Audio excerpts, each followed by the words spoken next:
Red River, Tennessee, 1817. Uma propriedade rural pertencente a um senhor chamado John Bell tem sido o cenário de acontecimentos misteriosos.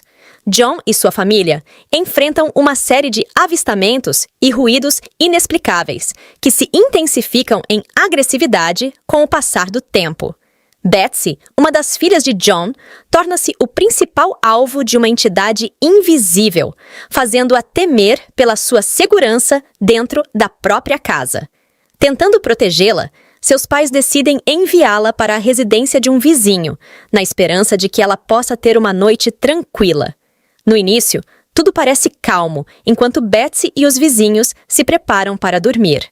No entanto, o silêncio da noite é abruptamente interrompido pelo estrondo de uma porta se abrindo. Um vento forte invade o quarto escuro. Um dos vizinhos corre para acender uma vela, e quando a luz ilumina o ambiente, ficam chocados ao perceber que a porta continua fechada. É nesse momento que Betsy escuta a aterradora voz que tanto a perturba e o sussurro de seu pai. Este chocante evento foi somente um entre vários episódios sobrenaturais que perturbaram a família Bell ao longo dos anos e das gerações subsequentes. Neste vídeo, vamos mergulhar profundamente nos fenômenos estranhos que marcaram esta propriedade rural, considerando os testemunhos daqueles que lá viveram e os episódios que surgiram posteriormente, em algumas ocasiões, até gerações mais tarde. Além disso, analisaremos as teorias propostas por especialistas em folclore e historiadores para tentar entender este mistério que, em seu tempo, foi atribuído a uma presença sinistra. Esse é o canal Sobrenaturais, e esta é a história sobre a lendária bruxa do Sino do Rio Vermelho, na região que hoje é conhecida como Adams, Tennessee, antigo refúgio de uma devota comunidade agrícola. Durante essa época, a fé desempenhava um papel fundamental na sociedade, com as congregações batistas frequentemente sendo o coração de suas comunidades. Alguns dos agricultores mais abastados da área possuíam escravos e os negociavam para laborar em suas extensas propriedades. Historiadores, anos mais tarde, considerariam essas circunstâncias como possíveis explicações para o enigma da bruxa do sino, bem como o sofrimento e as tragédias que afligiram uma determinada família. John Bell, junto com sua extensa família, transferiu-se da Carolina do Norte para Red River, adquirindo uma propriedade de 320 hectares em 1804. John ganhou reputação na comunidade como um dos agricultores mais abastados, e suas terras eram majoritariamente trabalhadas pelas pessoas a quem ele subjugava. Ele também se destacou como ancião na Igreja Batista de Red River, onde frequentava assiduamente com sua esposa e filhos. A família Bell era composta por sua esposa Lucy e seus filhos, Jesse, Drury, John Jr., Benjamin, Esther, Zaydick, Elizabeth, conhecida como Betsy, e os mais jovens, Richard e Joel. Durante 13 anos, eles viveram em harmonia até que eventos misteriosos começaram a surgir. Os integrantes da família Bell, assim como as pessoas subjugadas que trabalhavam na fazenda, começaram a observar a presença de animais peculiares na propriedade durante o verão de 1817. Alguns desses animais eram desconhecidos para eles, enquanto outros lembravam caninos, mas exibiam comportamentos atípicos e características fora do comum. Um dos relatos mencionava um ser com o corpo de um cachorro negro e a cabeça de um coelho, ostentando olhos vermelhos cintilantes. Um dos indivíduos forçados a trabalhar na fazenda Bell, um homem de nome Dean, contou sobre um grande cachorro sombrio que o perseguiu e tentou atacá-lo. Outras pessoas, submetidas à escravidão na propriedade, começaram a presenciar eventos bizarros, como se verem inexplicavelmente trancadas do lado de fora. Além disso, nas matas que circundavam a fazenda, começaram a surgir relatos de avistamentos de luzes misteriosas, semelhantes a candelabros de almas perdidas ou orbes luminosas piscando entre as árvores ao entardecer. Para o espanto dos que as viam, essas luzes pareciam se mover em direção à casa principal da fazenda. No entanto, nunca chegavam a entrar no terreno, permanecendo apenas a esvoaçar sinistramente à beira da mata. Entretanto, não tardou para que fenômenos bizarros começassem a se manifestar dentro da residência, especialmente sob a forma de barulhos inquietantes. Os integrantes da família Bell relatavam uma variedade de ruídos peculiares que pareciam surgir do vazio, sem uma origem aparente. As portas se fechavam com estrondo, mesmo sem ninguém por perto para movê-las. Sons de correntes sendo arrastadas podiam ser ouvidos em cômodos desocupados, e o barulho de ratos roendo e arranhando os postes da cama perturbava os Bell em suas tentativas de dormir. Estes ruídos evoluíram para algo ainda mais perturbador e inquietante, soando como se uma entidade invisível estivesse engasgando ou sendo asfixiada. Em meio a essa atmosfera aterradora, os Bell começaram a perceber a voz etérea de uma mulher ecoando pela casa. John Bell suspeitava que ele e sua família estavam sendo assombrados por uma bruxa. Ele buscou o auxílio de líderes religiosos e conhecidos na tentativa de dialogar com a entidade e entender seus desejos. Em suas tentativas, estabeleceram contato com o espírito, que se identificou como Kate. Estas interações rapidamente se tornaram sinistras, e a entidade vocalizou sua determinação em eliminar John Bell, indicando que ele era sua principal vítima. No entanto, Kate não se limitava a atormentar somente John. Betsy Bell, uma das filhas da família, também sofria frequentemente com as ações da entidade. Ela experimentava sensações angustiantes, como se estivesse sendo perfurada por agulhas, arranhada e até mesmo agredida fisicamente. No entanto, houve momentos em que a entidade mostrava um comportamento quase maternal em relação a Betsy. Betsy relatou sentir uma mão acariciando delicadamente seu rosto. Naquele período, Betsy planejava se casar com um vizinho de nome Joshua Gardner. Contudo, suas interações com ele pareciam intensificar o desagrado da bruxa. Betsy sentia que a entidade queria afastá-los, e após múltiplos encontros assustadores com a bruxa, a situação tornou-se insustentável para ambos. Assim, decidiram encerrar o noivado naquele mesmo ano. A bruxa também parecia gostar da esposa de John, Lucy, mas permaneceu hostil a ele e sua filha. Esse tormento continuaria por 3 anos. Na fazenda, mais escravizados contaram ter sido atacados pela bruxa, sendo atingidos por uma força que não se podia ver. As crianças mais jovens descreveram experiências parecidas, sendo agredidas. A voz misteriosa tornou-se cada vez mais malévola, gritando e, ocasionalmente, imitando as vozes de diferentes membros da família. Em um determinado momento, a entidade chegou a declarar que o Sr. Bell era um homem ruim. O som dessa voz era verdadeiramente aterrorizante. Um homem chamado Frank Miles chegou à casa da fazenda querendo desafiar pessoalmente a bruxa, declarando que ele era muito grande e forte para ser afetado pela assombração. Ele era um homem muito grande, supostamente com 2 metros de altura e 130 quilos. Na calada da noite, foram abruptamente despertados ao vê-lo correr atemorizado pelos corredores da casa. Sem que tivessem tempo para intervir, Miles saiu em disparada da residência e jamais retornou. A lenda da bruxa Bell ganhou tamanha notoriedade que chamou a atenção de figuras como o presidente Andrew Jackson. Jackson tinha terras em Red River e estava familiarizado com o local. Assim, decidiu visitar o local para testemunhar o fenômeno de perto.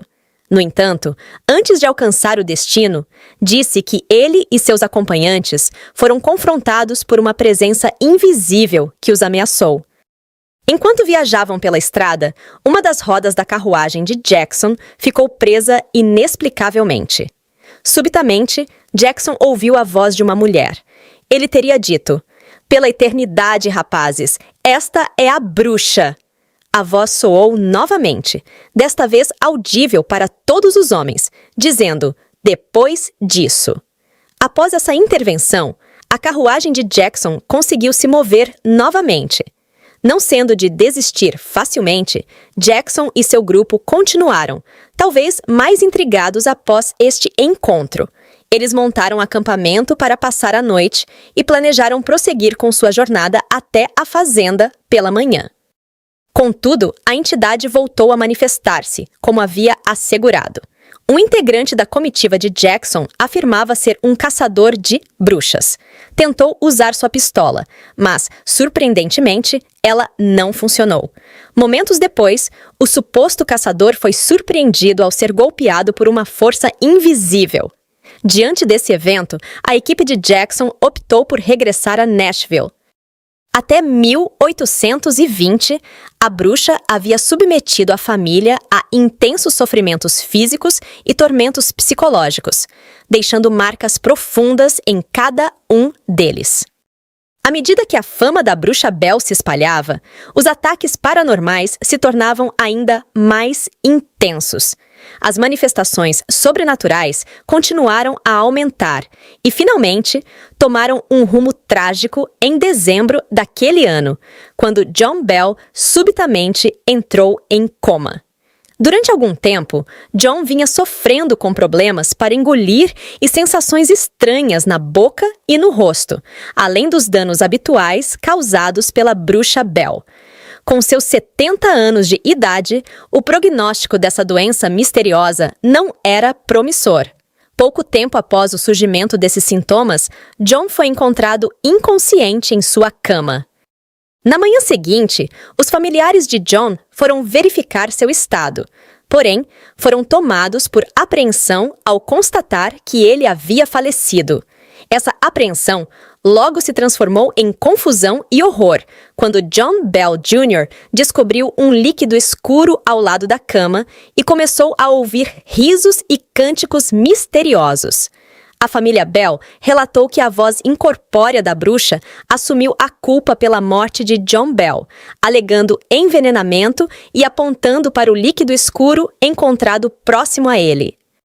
Os risos e cânticos persistiram durante o funeral de John, dias depois, mas cessaram após o corpo de John Bell ter sido abaixado na sepultura. Uma tranquila e serena calmaria tomou conta da fazenda Bell.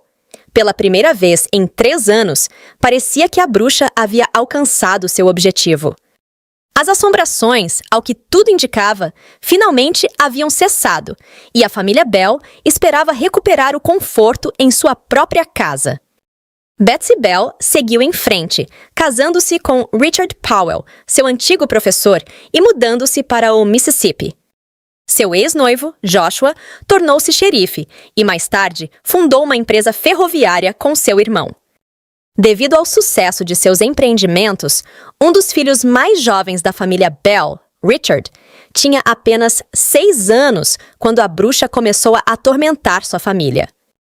Conforme ele crescia, ele registrava suas memórias dessa experiência aterrorizante em seu diário. Eventualmente, ele escreveu um livro baseado nessas anotações, intitulado Os Nossos Problemas Familiares, a História da Bruxa Bell do Tennessee. Jessie Bell e John Bell Jr. casaram-se com as irmãs Martha e Elizabeth Gunn, filhas do reverendo Thomas Gunn, um reverendo proeminente. Com o tempo, as memórias da batalha que sua família enfrentou começaram a desaparecer da mente de John Jr. Entretanto, enquanto alcançava o seu próprio êxito como agricultor no condado de Robertson, a bruxa Bell, após 8 anos de silêncio, voltaria para visitar John Bell Jr. no ano de 1828. Segundo relatos, John Bell Jr. voltou a encontrar a bruxa Bell. Ele descreveu a bruxa assombrando-o, discorrendo sobre o passado, o presente e o futuro durante 3 dias consecutivos, antes de desaparecer. No terceiro dia, ela se transformou em uma esfera de luz e proferiu uma profecia arrepiante. Ela retornaria em 107 anos para assombrar o descendente mais direto de John Jr., onde isso teria ocorrido no ano de 1935. De acordo com os estudos dos pesquisadores, não existem evidências ou relatos de assombrações dos antepassados de Belle nesse ano. Contudo, isso não marcou o fim da lenda da bruxa Belle. 6 décadas e 2 anos depois do derradeiro encontro de John Jr. com a bruxa Belle, a história se tornou famosa em várias regiões do sul. Assim, quando uma sequência enigmática de acontecimentos surgiu em Hopkinsville, Kentucky, muitos rapidamente atribuíram a notória entidade. Um clérigo presbiteriano, o reverendo Kuwait, juntamente com sua esposa, passou a vivenciar fenômenos paranormais intensos. Inesperadamente, no ano de 1890, foi relatado que fragmentos de carvão começaram a despencar de paredes e tetos na sala principal da residência ao longo de várias horas. O volume e a intensidade com que o carvão caía eram tamanhos que móveis foram danificados, janelas se estilhaçaram e um dos pedaços chegou a acertar a cabeça da senhora Kuwait, causando-lhe uma lesão. Esse estranho evento ocorreu ao menos em 3 ocasiões e foi documentado tanto na quarta quanto na sexta-feira, conforme descrito no relato dos Kuwait. Era inconcebível que o carvão tivesse vindo do telhado e passado pelo teto. Diversos jornais noticiaram o fenômeno, sendo que um deles mencionou as renomadas bruxas do condado de Robertson como possíveis responsáveis. O próprio reverendo Kuwait acreditava que o carvão estava sendo lançado por forças sobrenaturais. Contudo, outra publicação sugeriu que o carvão poderia ter sido atirado por brincalhões de fora da casa. Essa publicação mencionou um incidente ocorrido anos antes, em que um suposto fantasma havia causado agitação na cidade. Mas, no final das contas, se revelou ser obra de um homem chamado Hickman, que deixou a cidade depois de ter sua identidade descoberta após esse incidente. Nenhum outro evento de assombração foi atribuído à bruxa Belle até o início do século seguinte. Existe alguma evidência que sugere que as ocorrências originais associadas à bruxa Belle poderiam ser ações de um indivíduo, em vez de manifestações de um ser sobrenatural. Alguns acreditam que diversos fatores significativos ligados ao contexto sociopolítico do final da década de 1810 podem fornecer uma explicação baseada no período histórico. Alguns argumentam que a intoxicação por arsênico estava se tornando cada vez mais comum tanto na Europa quanto nos Estados Unidos durante esse período, e leis estavam sendo ativamente desenvolvidas para lidar com essa questão. Estabelecer penalidades específicas para aqueles que empregavam o arsênico como meio de envenenamento, em algumas situações, na tentativa de escapar da escravidão. Alguns indivíduos escravizados recorriam a esse veneno para atingir seus senhores. Na época em que ocorreram os eventos relacionados à bruxa Belle, já havia vários relatos de senhores sendo envenenados. Portanto, não é descartável a possibilidade de que Dean e outros cativos na fazenda Belle tenham utilizado a narrativa dos ataques do cão negro e outras ocorrências estranhas como uma potencial explicação. Na busca por sua liberdade, algumas pessoas apontam para outro possível culpado pelo envenenamento e talvez pelas assombrações persistentes da bruxa Belle. Um dos vizinhos da família Belle era Mary Catherine Betts, conhecida como Kate.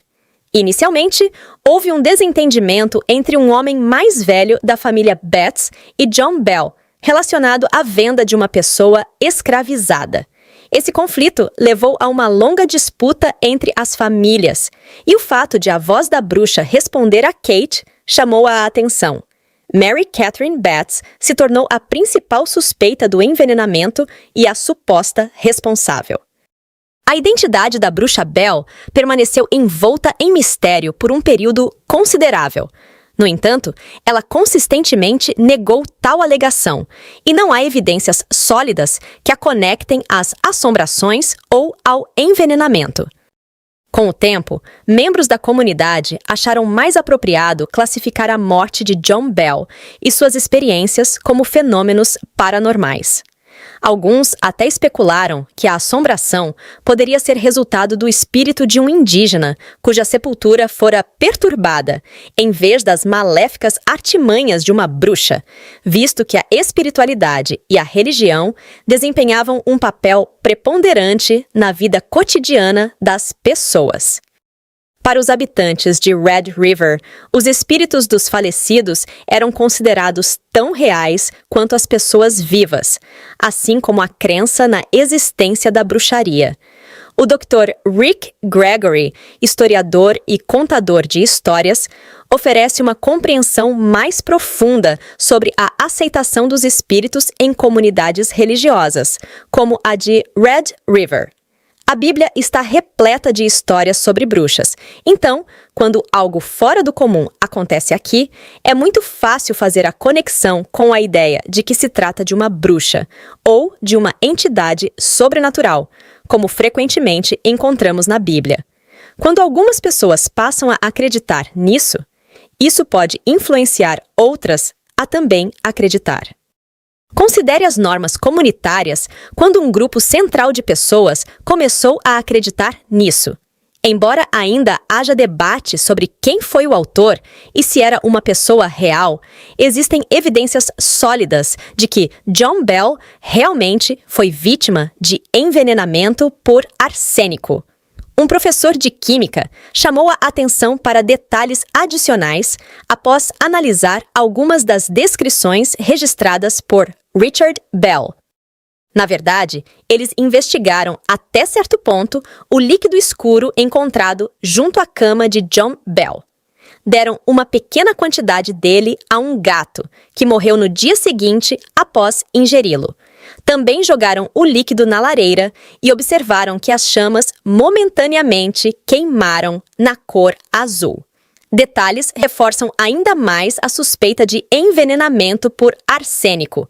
No entanto, o autor destaca que nem todos os elementos da história podem ser explicados dessa maneira, e algumas ocorrências, como os sapatos de John Bell voando durante a noite enquanto ele dormia, permanecem inexplicáveis pela ciência. Até onde sabemos, a década de 1930 transcorreu de forma tranquila para os descendentes da família, apesar da suposta profecia da bruxa, conforme detalhada por John Jr. No entanto, houve um descendente contemporâneo dos Bells que realmente passou por uma série de eventos estranhos que acabaram sendo ligados a um artefato do passado de sua família. Bob Bell é o quinto bisneto de John Bell e reside atualmente em Springfield, Tennessee. Em uma entrevista de 2018, ele compartilhou relatos de algumas experiências bizarras e assustadoras. Bob relata os eventos inexplicáveis que ele e sua avó vivenciaram dentro de sua casa durante sua infância. Ele descreve como a porcelana da avó misteriosamente saía dos armários e caía no chão sem quebrar. Sua avó ligou, apavorada, pedindo que fossem à casa imediatamente. Quando chegaram lá, encontraram a despensa do mordomo com todas as portas abertas. Cada peça de porcelana havia caído no chão da cozinha. Essas peças tinham caído de uma altura de 8 pés, cobrindo o chão, e todas estavam intactas. E é claro, ele não consegue explicar esse fenômeno. Bob também compartilhou experiências de ouvir sons inexplicáveis dentro da casa de sua avó, como os passos pesados que ecoavam pelo corredor. Ele recorda que ouvia os passos e chegou a pegar um bastão de beisebol para se defender, mas, toda vez que procurava a origem dos ruídos, não encontrava nada. Esses eventos misteriosos persistiram até que Bob, eventualmente, descobriu uma antiga Bíblia da família no porão de sua avó, datada de em 1820, o último ano das assombrações originais da Bruxa Bell. As experiências assustadoras cessaram quando a propriedade da avó foi limpa. Bob ainda está envolvido hoje em manter viva a lenda das assombrações da Bruxa Bell. Por exemplo, uma peça intitulada Espírito foi escrita por David Alford com base nos escritos de Richard Bell. Essa peça é encenada localmente em Adams, Tennessee, a cada outubro, e reconta a história original da Bruxa Bell. Bob frequentemente é escalado para interpretar seu quinto avô, John Bell, e viaja de Springfield até Adams para atuar na peça.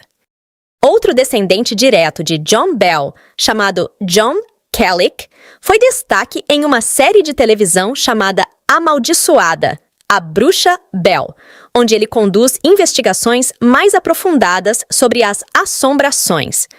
Bob Bell também é um dos participantes dessa série, ao lado de vários outros consultores especializados em eventos paranormais. Alguns deles até oferecem suas próprias explicações independentes para os fenômenos.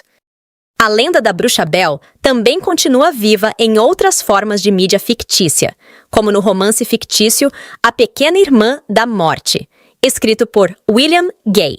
Além disso, ela serviu de inspiração para o filme de terror de 2013 intitulado O Assombro da Bruxa Bell. Independentemente do que possa ou não ser real, quando falamos sobre as assombrações da Bruxa Bell, é inegável o enorme impacto que tiveram nos descendentes da família Bell, na tradição local de Adams, Tennessee e no espírito nacional dos Estados Unidos. Agora, aqui embaixo, já estão aparecendo 2 documentários que com certeza você deveria assistir agora em nosso canal. Deixe seu like, seu comentário e não esqueça de se inscrever. Gratidão!